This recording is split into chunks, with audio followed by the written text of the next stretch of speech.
Hello everyone, thanks for joining my session. My name is Samuel Baruffi. I am a solutions architect here with AWS, and for today's presentation I'm going to be talking about how we can bootstrap EKS clusters with EKS Blueprint. A quick agenda on what we're going to go through in the next few minutes. We're going to start with a high-level understanding of Kubernetes, and we're going to then move on into a high-level understanding of EKS, and that is going to set the stage for us to talk about what is EKS Blueprints, how EKS Blueprints work, and why you should potentially use on your environment. After that, I'm going to present you with some resources on how you can get started with EKS Blueprints, and if you want to run a workshop with your team or yourself, I'm going to provide those links and that information. And then hopefully I'll finalize the session with a quick demo, just showcasing an example on how we could use EKS Blueprints in your environment. So let's start the journey of the presentation of, okay, you as an organization or you as an architect have decided to use Kubernetes. Okay, you've heard Kubernetes is a popular container orchestration platform. So what comes next, right?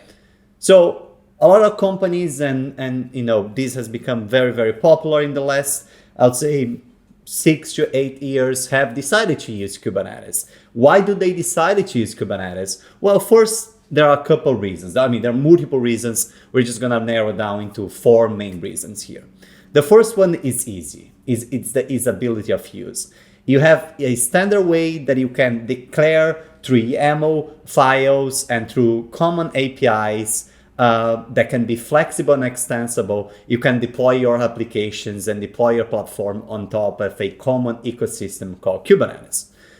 The great thing about Kubernetes is consistency. It's built on top of common APIs regardless of where you run. So if you're managing your own Kubernetes clusters on your on-premise environment, the way the APIs of Kubernetes, assuming you're on the same Kubernetes versions, because each Kubernetes versions will have different API settings and if different APIs availability as Kubernetes grows as an ecosystem. And of course, the third one is ecosystem. This has been Kubernetes has been chosen to be the default Kubernetes, the default container orchestrator. So there are hundreds of thousands of solutions across the cloud native compute foundation ecosystem that can be easily run on top of Kubernetes. And then I think the best one is the community. Kubernetes communities is large, big, and very helpful. So you are just building on top of that. The skill sets from people that know containers are likely to involve Kubernetes. So if you talked about why Kubernetes, let's talk about EKS in the cloud. So you've decided to run your container ecosystem that is Kubernetes with AWS. So you can actually use EKS. EKS stands for Elastic Kubernetes Service. It's a managed Kubernetes platform on the AWS cloud.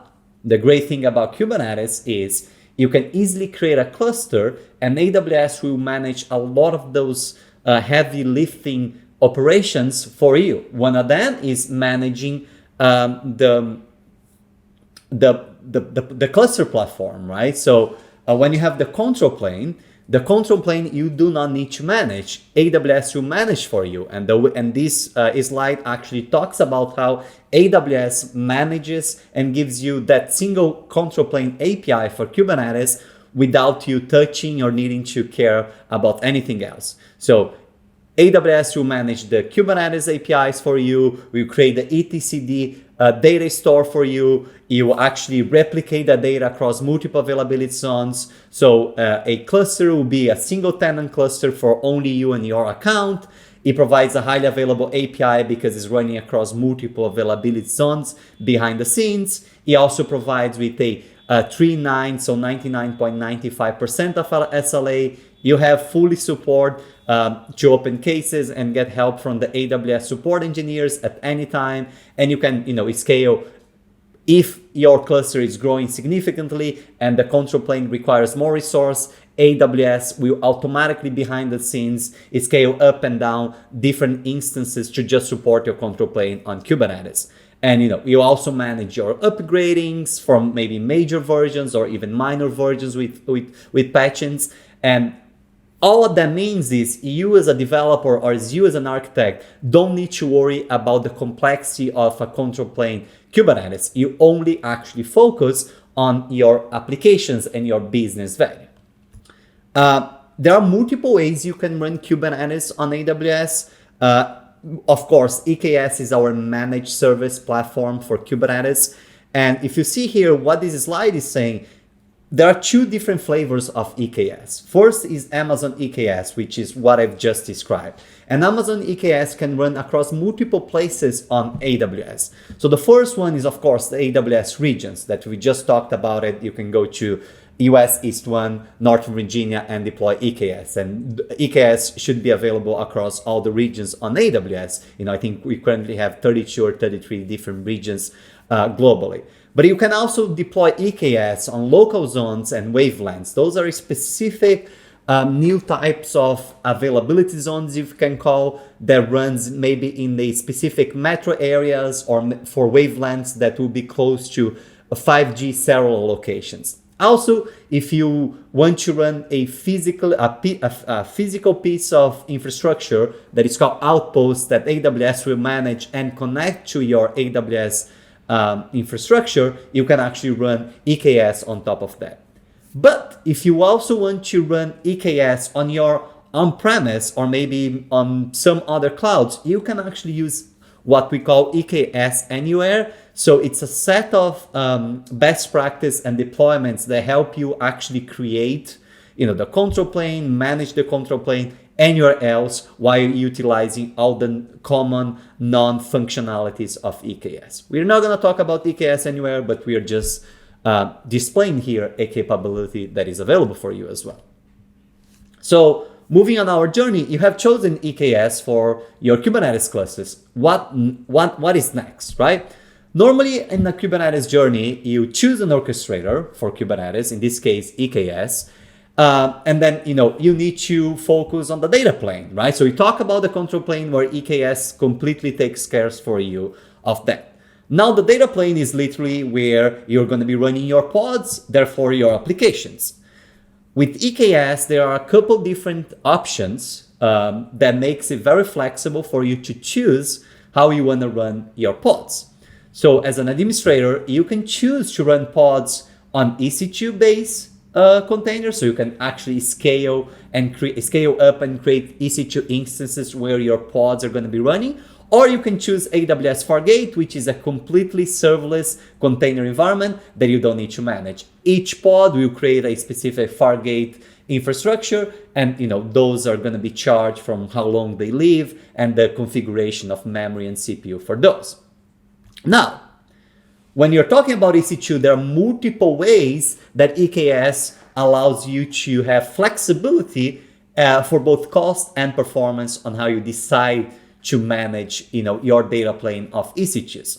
So the first one that is very common known is manage node groups. With manage node groups, AWS, a part of taking care of the control plane, will help take care of the data plane as well. That means that we'll create a auto-scaling group behind the scenes for a specific instance type, and you can have multiple node groups with different instance types, and those specific node groups can be for specific applications within your clusters. So there is a lot of flexibility that you can create.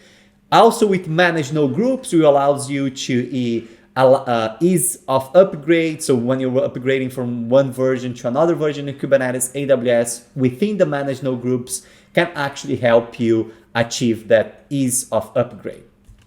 Now, when EKS was launched, managed node group was not a functionality available. The only functionality available was what we call self-managed node groups. That just means that you will create your node group. Everything you do, like from the auto-scaling group creation and management from an upgrade, is your responsibility as an operator. There are very few occasions why you should go through and use a self-managed node groups, but in these slides, just displaying the capability. And the other option, which is probably the best option for everyone to use, is called Carpenter. So Carpenter is a open source cluster autoscaler competitor that can run on EKS and other cloud providers as well.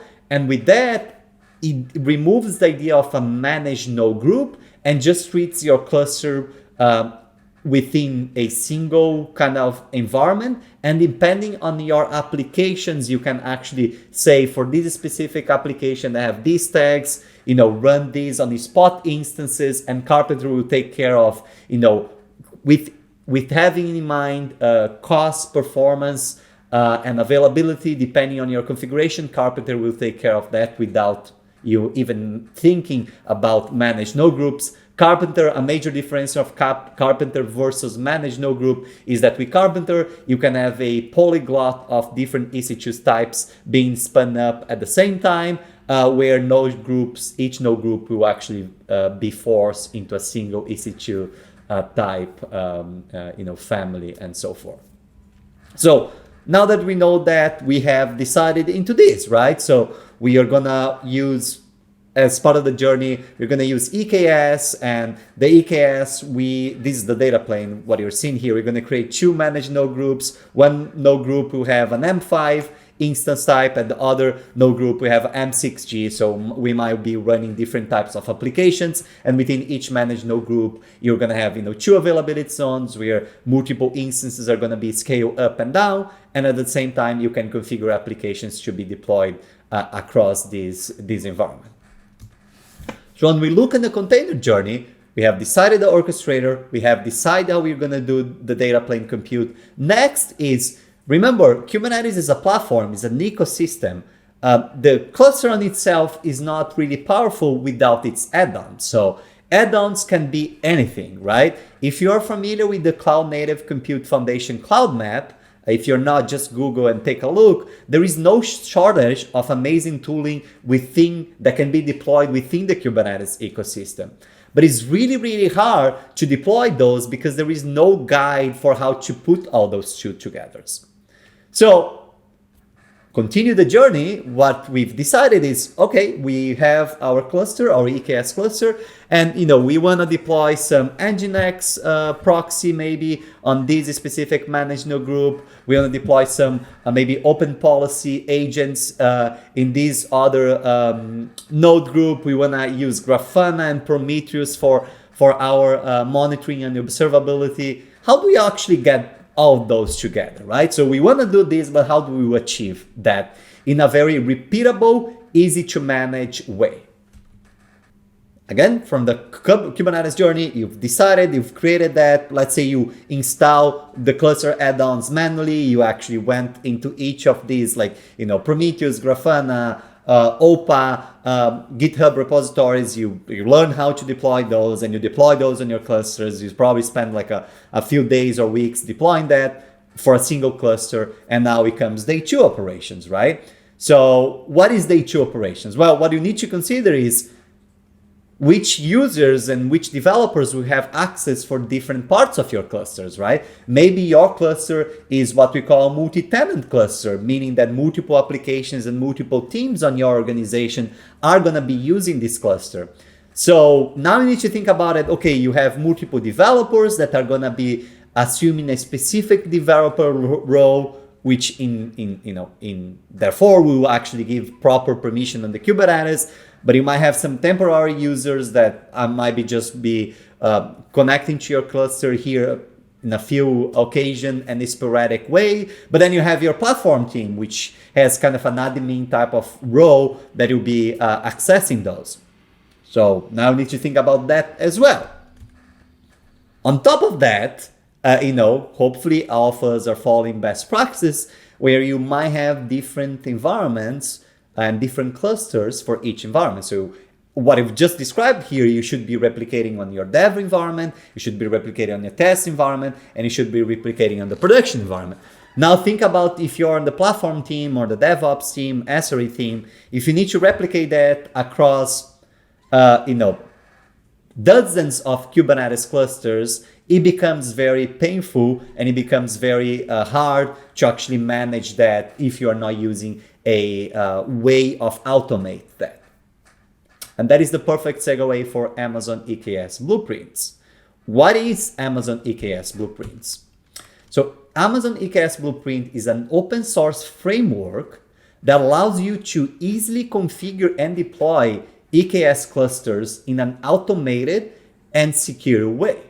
So you can choose between if you have a preference for infrastructure as a code with Terraform or CDK. There are two flavors of EKS blueprints: CDK, Cloud Development Kit, which is using your normal non-programming language like Python, Node, JavaScript, Java to actually build infrastructure, or you can use Terraform, which is a popular open source infrastructure as a code tool. The great thing about EKS Blueprint is based on the best practice from AWS and the recommendations on how to create EKS clusters and how to manage EKS clusters, from both a cluster creation, a VPC creation, a multi-team tenant creation, a add-on creation, and also the upgrade of those clusters and the life cycle of those clusters. So with that said, EKS Blueprints also integrated with your popular Kubernetes tools and services. So this is where it comes with add-ons. The great thing about EKS Blueprint, it's fully extensible and customizable. If you want to create your own deployments and your own add-ons, you can build on top of this platform that is available for you.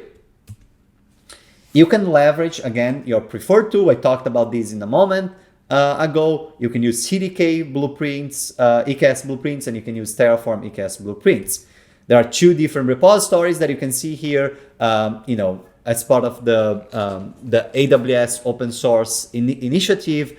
If you want to use Terraform, you just go on Terraform AWS EKS blueprints. If you want to go on on CDK, you just choose the CDK EKS blueprints. So continue this trajectory. How does actually EKS blueprints create a solution for you? So let's just look at that.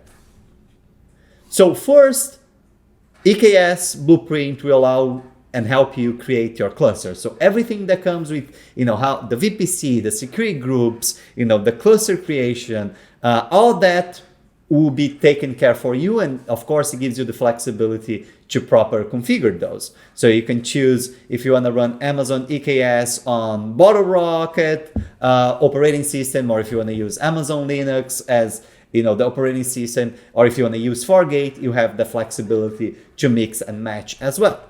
So once you have the cluster, now you want to build and install different add-ons. Maybe you're doing a lot of GitOps and you are using Argo or maybe Flux for your GitOps, or you can install those by default and already configure different repositories where those GitOps tooling are going to be looking for different applications to be deployed. But you can deploy cluster out scaler if you're using maybe a managed node group and you really want to do cluster out scaler on top of your EKS. So this diagram and this image is very minimalist. There are many more add-ons that are supported on EKS Blueprint, and you can find those on the documentation that are going to be shared in the end of this presentation. The great thing about the installations of add-ons is literally, in this example that I'm showing here, is just an example for how you can install, for example, the metric server and kubecast. It's literally 2 lines to install those add-ons on your cluster. And it comes with the best practice. So all the best practice on how you should enable metric server and how you should install kubecast on your clusters, just with this specific line, are actually taken care for you. And this is one of the great things about it.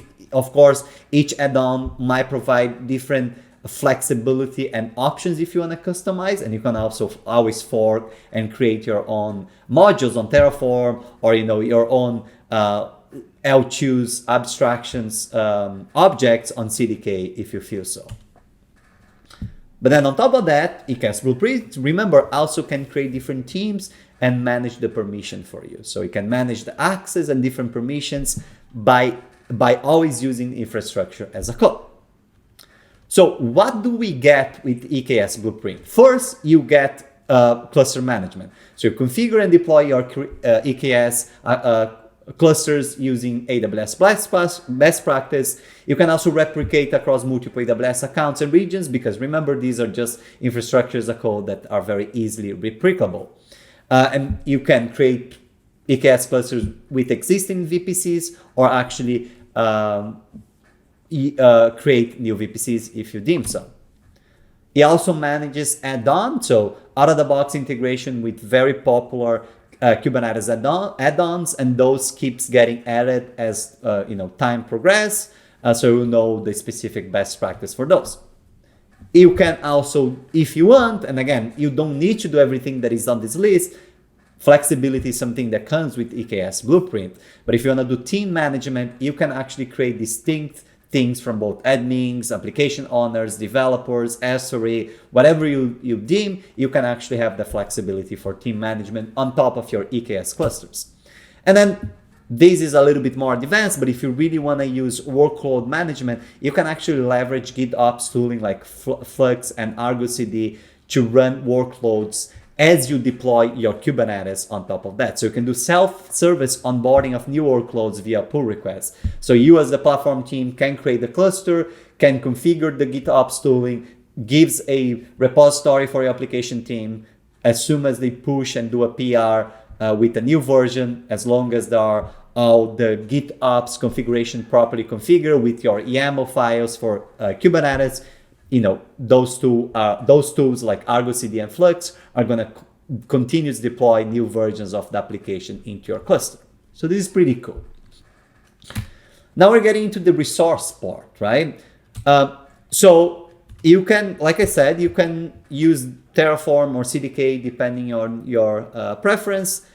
Here is the both links for the GitHub repository. Remember, those are open source. What I recommend, if you're new to EKS Blueprints, there is a nice workshop for EKS Blueprints for Terraform and a nice workshop for EKS Blueprints for CDK. So just click on those links, navigate, and it'll give you step-by-step on how to get started on the different flavors.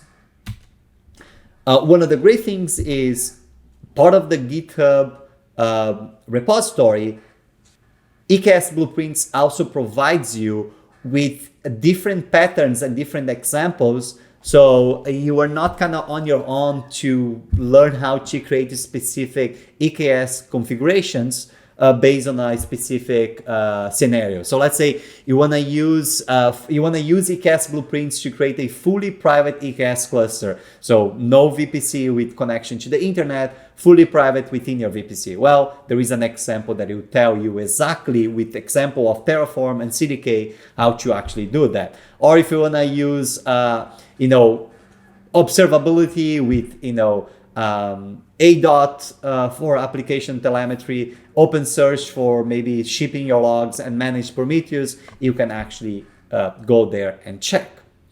So I think there is not a better time to actually jump into a demo. So what we're gonna do now, we are gonna jump into my AWS console, and I'll show you a simple example, simple but useful example on how to use EKS Blueprints with Terraform. And maybe I'll try to install a different EKS add-ons through the Terraform template. So see you there, and hopefully it'll be useful for you. Perfect, so let's dive deep into the demo.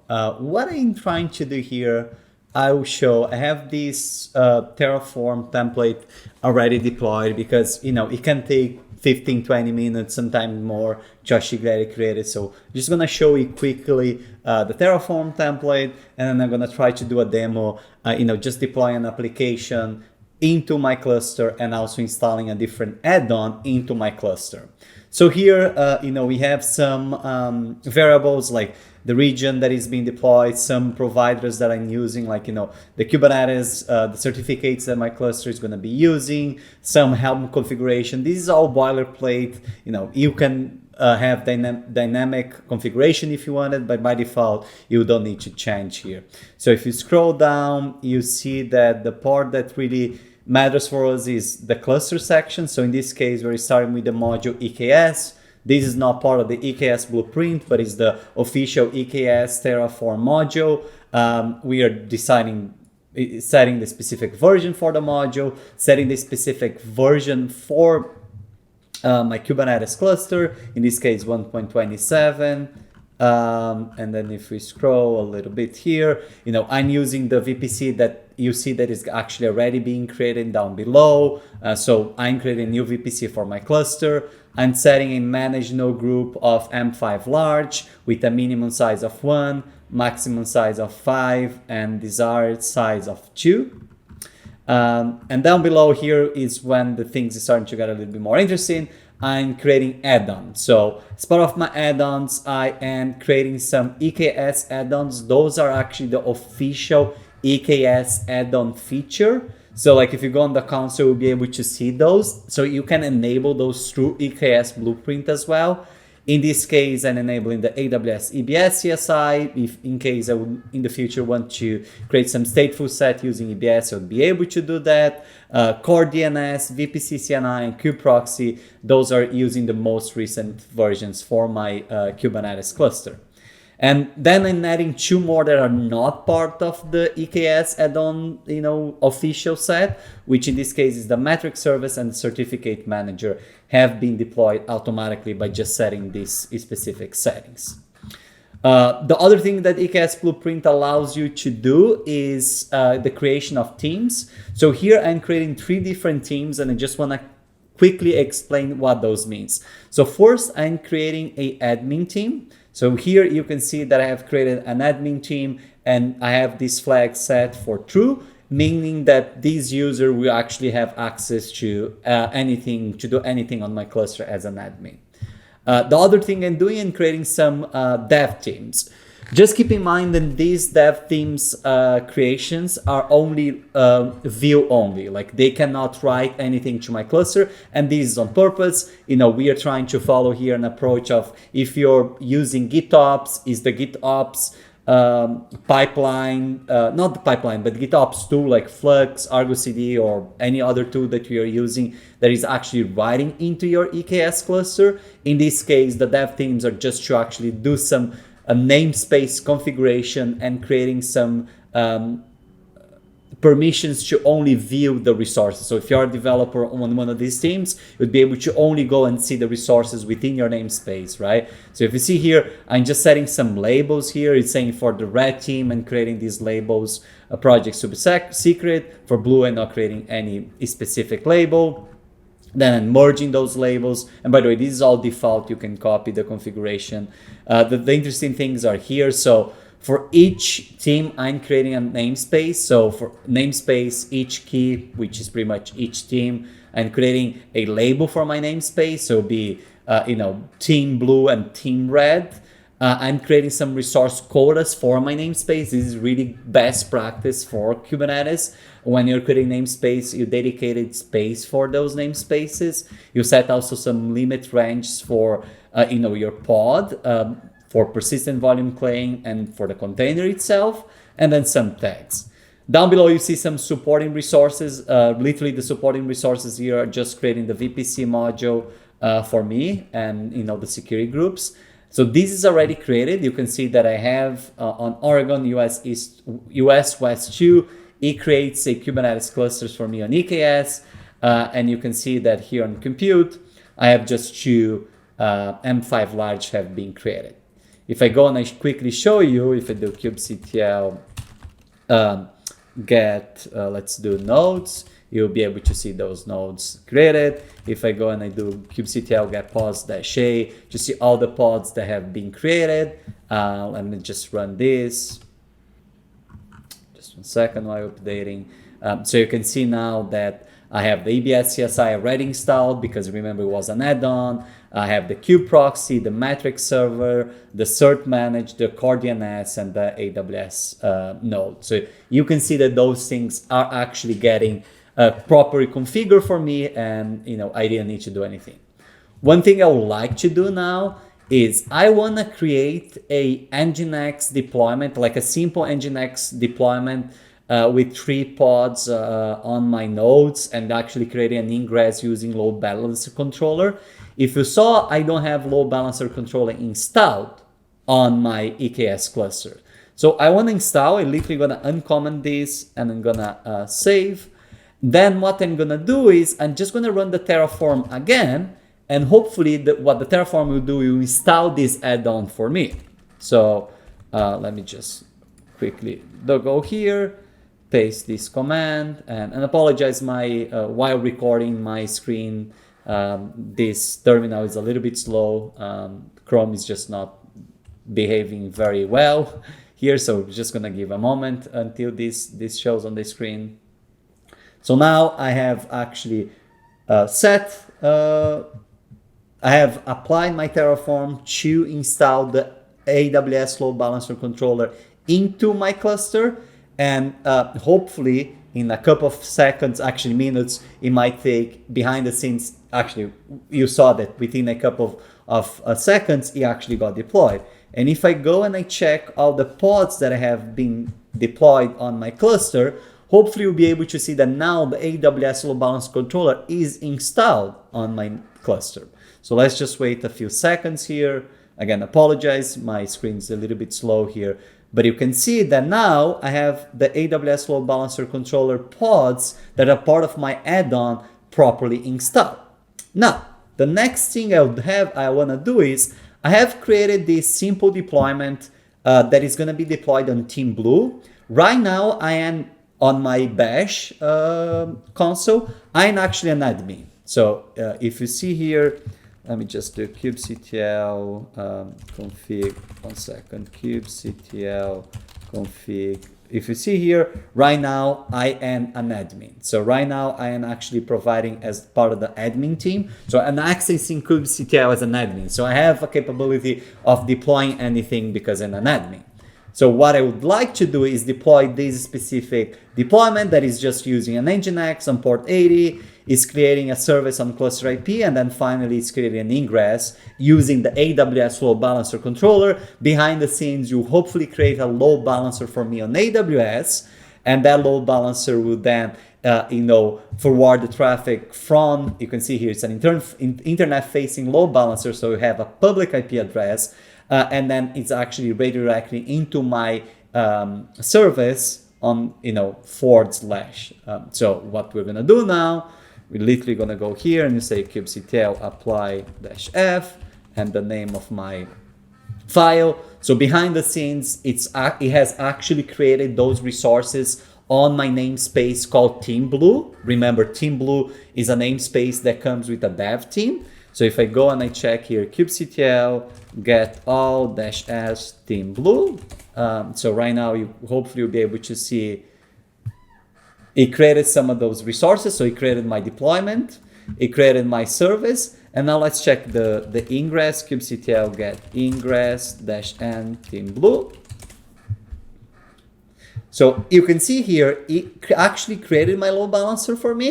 So if I go on my console and I literally go on load balancers, and let's see now, it's probably behind the scenes creating my load balancer. So we're just gonna see here, you can see K8 Team Blue Nginx, it's provisioning, and you'll be able to see that this DNS record here is exactly the same as the DNS record that you see on this screen. So we will wait this to get provisioned, right? Why we wait? What I wanna show you is, right now I'm logged as an admin. I will just change my context to be logged as Team Blue user. So I'm gonna run this. This is changing my configuration, and if I go, just give me a second, I'm just waiting for the command here to come back. So if I go and I check my config, you can see that now I am a Team Blue. What is this difference? If I try to do kubectl get all -a, so try to see all the namespaces, you see that these will fail. You'll be like, I can't, you don't have permissions to see everything on our namespaces because you are a developer only on Team Blue. So you can see that I got a lot of forbidden. But now if I try to do kubectl get pods on the specific Team Blue namespace, you'll be able, hopefully, this should return my pods on Team Blue. So let's just wait a few seconds here. You can see that I am able to see that. And if I want to see, for example, the ingress, I can see the ingress, right? So hopefully you'll be able to see the ingress. I see this ingress. So let's just copy this address here. Let's actually just copy. Let's see if this has finalized provisioning. It's still provisioning. The load balancer is actually now active. So it's active. If we go and we check the rules, it's forwarding port 80 into this target group. And if you go to look at the target group, you can see that the target group has all the 3 pods healthy part of my EKS cluster, right? Remember, I created deployment. What does this mean? If I go and I copy this DNS and I go on HTTP port, I can see Nginx. And behind the scenes, that is actually redirecting into my EKS cluster. So that is the demo. What we've done so far and we achieved in the demo was I had created a EKS cluster using EKS blueprints, which didn't actually have the AWS load balancer controller. I easily just uncomment and redeploy my Terraform, which behind the scenes, it installed the load balancer controller. Once installed the load balancer controller, I deployed my Nginx simple application that uses the AWS load balancer controller into my namespace for Team Blue. So I deploy as an admin because only admin has permissions to deploy. Once it finished deploying, I changed my roles into my kubectl config to use the development role for Team Blue. And then I check the ingress controller, I paste on my browser, and hopefully you can all see that it's actually redirecting. So I just wanna say thanks for people that have tuned in. Hopefully this provides a little bit of an idea. You can just Google, for example, if you're interested in Terraform EKS get started. You can see here, if you click here, you can see the documentation. And if you want, just Google EKS blueprints, Terraform, for example, workshop. It's part of my presentation as well. We have the links, but if you want to go and do a workshop, I highly recommend you do this. If you have any questions, feel free to reach out on Twitter or X and also on LinkedIn. Again, my name is Samuel Baruffi. Thank you so much for the time. Have a great one. Bye-bye.